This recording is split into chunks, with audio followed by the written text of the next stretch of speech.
Morning all, I'm Johnny B and welcome to Sunny Coast Celtic, episode 31.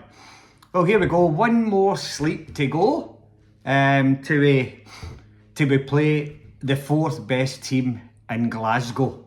So we should take care of this Rankers team pretty easily, I think, in the looks of the other night. I know we played Falkirk again, I'll go down that road, but they played Hibs away and Hibs should have won, or at least get a draw. So they picked up a couple of wee silly points there against a mediocre Hibs team. Let's be honest with it, they should have beat them at home. So anyway, let's get on to this week's game with us. So who's he going to go with on Sunday?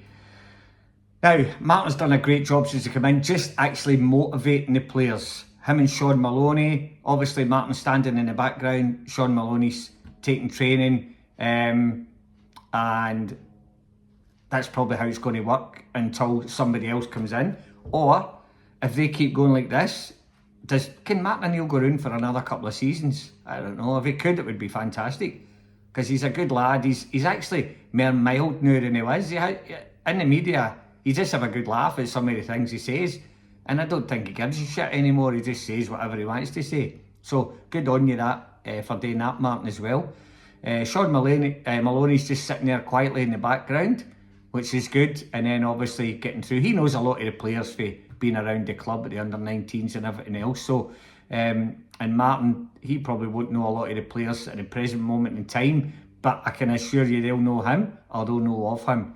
So How's he going to line up on Sunday against Rankers at Hampden in this semi-final? So I think he'll go with Casper in goals. He done nothing wrong the other night. Had a great save. They could have made it one each, but he done really well the other night. So I think he'll go with Casper in goals. Now, right back, Alistair Johnston's still out. Is he going to go with Ralston or is he going to go with Colby Donovan? I think he's got to stick with Ralston after the other night. Again, a bit of experience. I don't know who they'll play on the left. I don't really care who they've got in their team. It doesn't really matter. We should be able to match whoever it is that plays left or right wing. So I reckon he'll go with Tony Ralston at the right back area. His runs and all that were good the other night. His experience is good. I know I've not been that complimentary to him before, but in the Scottish League, he'll do you a turn. So, yeah, go with him. I think he'll stick with the two centre-halves, which will be Austin Trusty and Scalesy. They both, as I say, they could have been a bit harder into the headers and at the back of these players, and that's what I think they need to do. When that ball comes up, they need to let the centre-forward know that they're there, so just go through everything. The first couple of tackles in an Old Firm game are crucial. Whoever puts their foot through the ball and the player, it wakens the rest of them up. So I think that's what we need, a bit of solid defending, as you call it, on and off the ball. So Scalesy, he's been there before and done it, so him and Trusty at the back, and left back, Kieran Tierney obviously took a wee knock, but can you take Sriracha off over after the other night? I know, again, we weren't playing the greatest of teams, but he was up and doing that part, he was cutting inside, he was crossing, he was shooting. I don't know if you can bring Kieran in. I think you keep him on the bench. If he's no 100%, Sriracha's done nothing wrong, so leave him in there. You can always bring Kieran on, but I think Sriracha's got to stay at left back. Midfield, he's got an abundance in that midfield. Again, the midfield were pretty good the other night, so I don't think he can change it. I think Callum McGregor, Benji, and Engels, that'll be your three in the midfield. Is he going to bring Hatate back in? I don't know. It's funny because it's the first time we've ever thought who could be changed really on when they're on that wee bit of good form. Usually they've been shit or they've not been up to it and you go, yeah, you could change him for him or bring Bernardo in or Luke McCown or whoever you want, but I think he's got to stick with these three in the midfield. The trouble is Rangers are going to get a grip of what happened to Callum McGregor against Hearts. They sniffed him out the game and we have to make sure that they can't do that. Because Rankers will have done their homework and they'll go, right, we need to stop McGregor playing, you stop Celtic playing. So we need somebody else in there that can take that burden off Calmac. Yeah, so I think that'll be your three in midfield. Big Benji's up and down that park. He's a goal threat. Yeah, he's the man. I tell you what, I'm going to go for him for the first goal. First goal scorer, Big Benji. He'll be the man. He's on form. Usually when you're scoring goals and you're getting into positions, it just keeps going like that. So they three will be in the midfield. Engels, hopefully we can get a wee bit more out of him. If we can, he'll be a top player. So, and then you've got Hatate, you've got McCown, and you've got Bernardo on the bench. Now, if somebody's not doing it half an hour into the game or something, get him off. Send a message out there. You're getting the start, make sure you start well. If you don't, we've got these boys on the side that can just come on and change a game. So let's hope we can get it going for the start. Up front, what does he do here?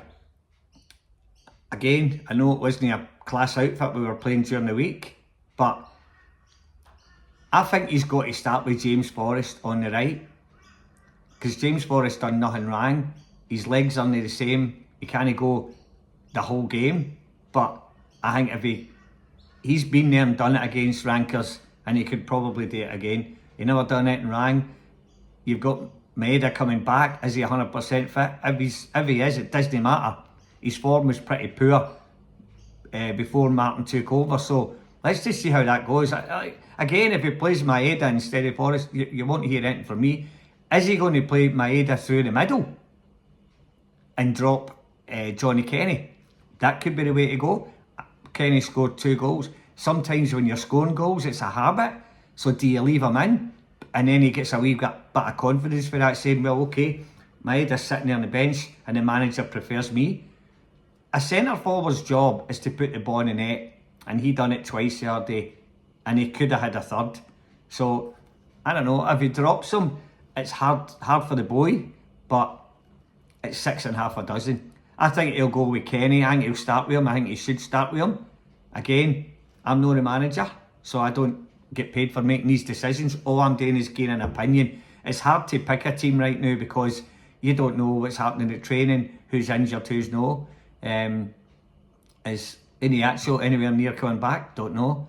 So I think it'll be Forrest, Kenny and Tenecti, because Tenecti's exciting on that side of the park. I remember when Brendan said he can play in either side, and then he changed his tune to saying he can play in. I think he could play in either side, and I've been harping on for weeks about it on this. He could definitely play in the right, and see if he did, opens up a whole bag of worms on the other side, because you can play anybody out there. We've got talented left footers and people who play on the left side. When Jota comes back, where are you going to play him? Can he play the two of them? And you need to find a place for Jota if he comes back with any kind of form that he had when he left. So it's a great headache to have, knowing that you've got talent on the bench and you don't know what team to start. Like normally, but Martin O'Neill's pretty loyal to players. If they do well, he'll keep playing you, and that's just the way he is. I don't know if he'll tinkle with the formation. I don't know. I don't think he's seen enough yet to go, right, I can put my stamp on this team. I think we need to wait and see, but this is a big game. Last against Hearts was the biggest game for us in the season so far, and we stuffed up. This becomes a bigger game than the Hearts game, not just because that one's over, but you want to halt their run of games are winning, and you want to get us into a cup final, because a cup final, everybody's wanting to play in a cup final. So over the next few couple of weeks, months, they'll all be fighting to get into that team, because nobody wants to be on the bench or dropped when you're in a cup final. So I think it's going to have a knock-on effect on us if we get to the final. Now, I don't see the problem of getting here. I don't think Rangers are a good side, and I'm not saying that because I'm bitter and I don't like Rangers. I don't think they're a good side, but I don't think they've been a good side for years. But over the last 7 or 8 games, they've got the better of us. Let's be honest about it. We were playing second fiddle to them for ages, and I don't know what happened there. Even Ange's last game, they pumped us 3-0, and I was thinking, what's happening here? Are we going there just because the league's won? I know the league was kind of won a couple of times or whatever it be, but we've got to go and put a marker down against them this weekend, get into the final, knocks them out of another trophy, and it gives us another one, because I think whoever wins this one will win the cup final. So we've got to go in there with a really positive attitude and start hard and fast. They're not great, come on. We need to just win every ball in the air. They're going to try set pieces. We need to stop giving silly free kicks away outside the box. Try not to give corners away, because that's when we're a wee bit vulnerable, and that's their best chance of scoring. So we need to try and cut the crosses out. So we need to be faster, stronger and harder when they've got the ball out in the wide positions, and get straight onto them. See at the back, they're clumsy as. They're garbage at the back. So we can just do a high press, keep them in there and force them to play that long ball. That's all we need to do. I don't think they'll do anything. They're pretty hopeless at the moment. So here's another thing. Tell me what you think. The comments have been fantastic, but see this injury time. They put a board up and they say 6 minutes, 8 minutes, 10 minutes, 4 minutes, whatever it is. I think they're just having a stab in the dark. Nobody really knows. So here's what they should do. See, every time the ball goes out because somebody's injured or they have to stop the game, stop the clock.